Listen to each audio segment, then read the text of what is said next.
Y'all, there are so many points programs and so many travel rewards credit cards available. It is completely overwhelming trying to pick one. This video is part 2 in our points series, and in this one, I'm going to talk you through your different travel rewards credit card options, which, spoiler alert, all depends on what your personal travel style is. Hi, I'm Annie. I'm a frequent traveler and I run the account Average Girl Does Cool Things. And in this video, we're gonna get a little more advanced with collecting and spending our travel rewards points. So let's get into it. But before we do, be sure to hit that subscribe button for more travel content and how-to inspo. Okay, first of all, before we get started, if you need a basic like what are travel rewards points and how do I earn them type tutorial, go watch this video before this one. Watch this one first, we'll put a little card here, and then come back to us, okay?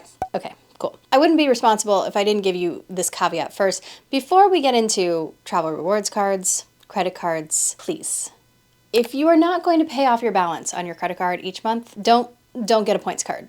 It's useless to you. The points are not worth anywhere near how much money you spend to get them. So if you are not paying off your card every month, if you're carrying interest over, that interest amount is going to negate any sort of travel rewards points that you get. So just nope, not for you. Not now, maybe someday, but not right now. Second caveat, we're gonna talk about cards and annual fees. Please make sure that when you pick a card, you're picking an annual fee that you can manage, because some of these get really stupid expensive. So please don't feel peer pressured to like get the big fancy card. Don't do it if you can't afford it, okay? Okay, fiscal responsibility, woohoo! Okay, let's get into this.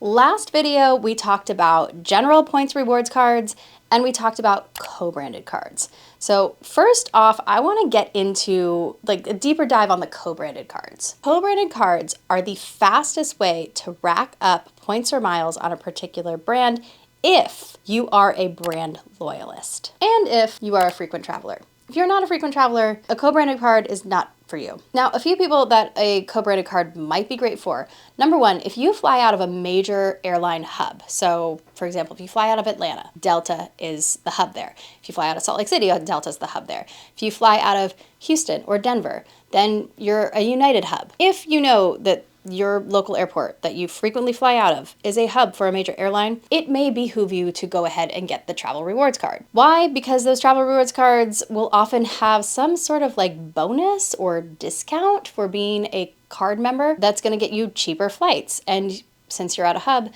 you're going to have an abundant flight schedule. Other people who might benefit from getting a particular brand card are people who go on business travel, because oftentimes a company will have a negotiated rate with a hotel or with an airline. They'll have a preferred partner that they want you to book with. So if your company allows you to book that travel on a personal card and then get it reimbursed, it absolutely behooves you to go ahead and get that travel rewards card from that airline or hotel partner. This was a big mistake I made. I have to fly United for business a lot, and I went a good like year and a half without having the United credit card. I probably missed out on a couple 100,000 points and higher status because I didn't have that card. Lesson learned. Don't be me. The great thing with having that co-branded card is that not only do you earn multipliers on your ticket purchase, but you also earn points on other charges like Wi-Fi, like food. Oftentimes it'll give you like free baggage. There's a lot of great perks to having the credit card, and you can get some of these cards for a relatively low fee, like $95. Now, same principles apply to hotel co-branded cards. It's all about loyalty to the brand, and if you're a frequent business traveler and have to stay at that hotel, might as well go ahead and get the credit card, especially when it comes to hotel credit cards, because hotel credit cards have some of the best perks when it comes to earning status. Every loyalty program has some kind of limiter when it comes to earning status on that airline or at that hotel. And those limiters make it just a little bit harder for people to earn a higher status. So for example, Marriott Bonvoy program that I participate in, they require a certain number of room nights. So you have to stay there a certain number of nights in order to qualify for higher status. In order to get up into the platinum level, you have to have 50 room nights. Are you staying in a hotel 50 nights a year? I'm not. And I travel a lot. United has a thing called PQPs, Premier Qualifying Points, that are, gosh, I can't even figure out how they calculate these PQPs because they're always changing in terms of like how much you spend on a ticket or how much you spend in the air. All I know is that I am constantly chasing those PQPs just to get over the hump to get to the next status level. Now, the brilliant thing about having the co-branded cards is that they will often give you some sort of perk towards that PQP or that room night, whatever that limiter is. The credit card will help you by granting you some of those limiters if you reach a certain spend. So the United Mileage Plus card that I have, I can earn up to 1,000 PQPs. I think it's like for every $20 you spend or $25 you spend, you get 1 PQP, all the way up to 1,000 PQPs. For Marriott Bonvoy, every 5,000 you spend, you get 1 room night credit. So having these credit cards to spend on can be a huge help if you're trying to chase a particular loyalty status. And these cards often have bonus opportunities to earn. They have shopping portals, they've got partnerships with places like Uber or Lyft, and they'll run bonus programs. You just have to make sure that you have the app downloaded and sign up for the emails so that you can pay attention to these promotions. Now, one thing you're gonna notice when you go to the banks, like you go to Chase, for example, and you wanna get a United card, you're gonna notice there's like multiple co-branded cards, which, to be perfectly honest, is kind of annoying. It can be really confusing trying to figure out which one to choose. So in order to pick which one, you have to pay attention to a few things. First of all, I want you to look very carefully at the cost of the card. Like I said, some of these start at like $95. Some of them go up into like $600s. Then you want to look at the multiplier on how many points you earn and the other benefits associated. Most of these cards should give you perks like 2 free checked bags or a credit for TSA PreCheck or Clear. And some will give you things like access to the clubs and lounges, which may be something that you want to spring for if you are someone who travels a lot. And then you want to pay attention to the multiplier points in terms of spending categories. So for example, some cards will give you a 3x multiplier on restaurants. So if you dine out a lot, that could be a great way to earn more points. If you don't dine out a lot, kind of useless, and you're paying extra money for it. So you really need to take your time and compare the cost of the card, the point multipliers, and the benefits, and then choose whichever one's right for you. Now, what if you're not a brand loyalist? What if you just want to earn points for everyday purchases and then roll them into free travel and get whatever cheap deal that you can? In that case, a general card is probably for you. Now, when it comes to the general cards, we've got 3 major players in the market. You've got American Express, you've got Chase, and you've got Capital One. Each of these banks has their own points program, which you can use to then book travel in their portals, or you can transfer over to partner airlines or partner hotels in order to book directly. Now, where it starts to get complicated is that there are different tiers of cards at each bank. So for American Express, they've got the Platinum, the Gold,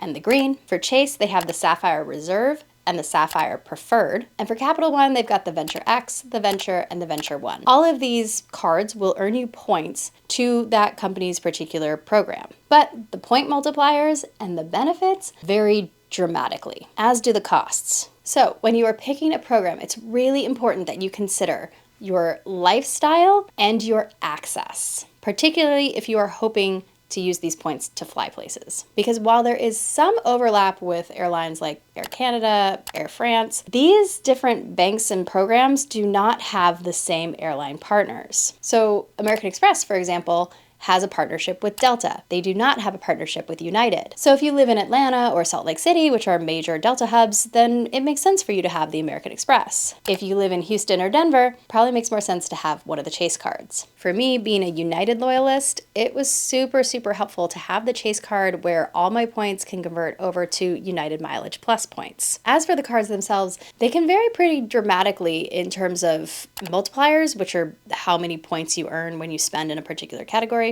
and in their annual fees. So you want to pay attention, like we talked about before with some of the co-branded cards, where you can earn point multipliers for like dining, groceries, whatever. You want to make sure that you are paying attention to whatever that card's point multipliers in, and you are making sure that you use that card at those categories. So when you're picking one of these cards, if you are somebody who frequently dines at restaurants like we talked about before, then you might want to pick one of these cards that has a multiplier on restaurants. The other thing we need to talk about here are the premium cards. The premium cards are those like notorious ones like the American Express Platinum and the Chase Sapphire Reserve. And I think the Capital One, but I'm not as familiar with the Capital One, and everybody's talking about the Amex and the Chase right now, so we're gonna focus on those two. Now, the thing that kills me on some of these, on the premium cards, is they don't really give you great point multipliers. So you're kind of like almost at a $1-for-$1 spend. And there's like a few exceptions, but nowhere near as good as like some of the lower tiered cards, and certainly not as good as the co-branded cards. What you're really paying for when you get one of these premium cards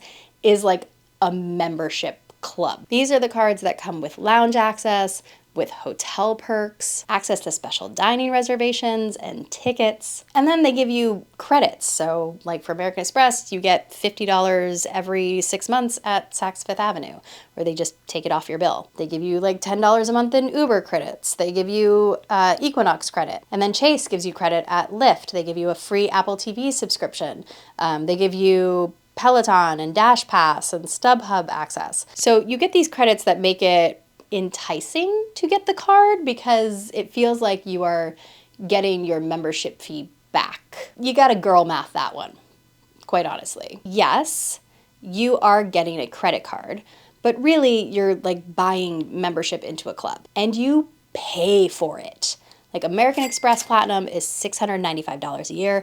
The Chase Sapphire Reserve is $795 a year. They just upped it and they went through like a whole refresh of their program. So those credits and points and things, like you can justify those fees in your head. And I've done the math, like I've earned enough in credit to earn that fee back, but you're spending money to get the perks. So like if you weren't going to be buying these things already, it's not exactly worth the card that's going to like give you the cash back. You know what I'm saying? Like, you know, I don't usually shop at Saks Fifth Avenue, but like I'll go buy a brand new pair of pajamas just to get that $50 credit, but those pajamas cost me $100. So now I'm out $50. I got $100 pajamas for $50. You see what I'm saying? Like I'm still spending more money in order to like take advantage of those credits. Like I said, girl math. So when it comes down to these premium cards, I love them. They're great. They're great membership benefits. They make you feel real fancy and special, but please remember that they are really expensive and it is not like a financially responsible decision to get one. Now, before I close this video, I would be remiss if I didn't mention the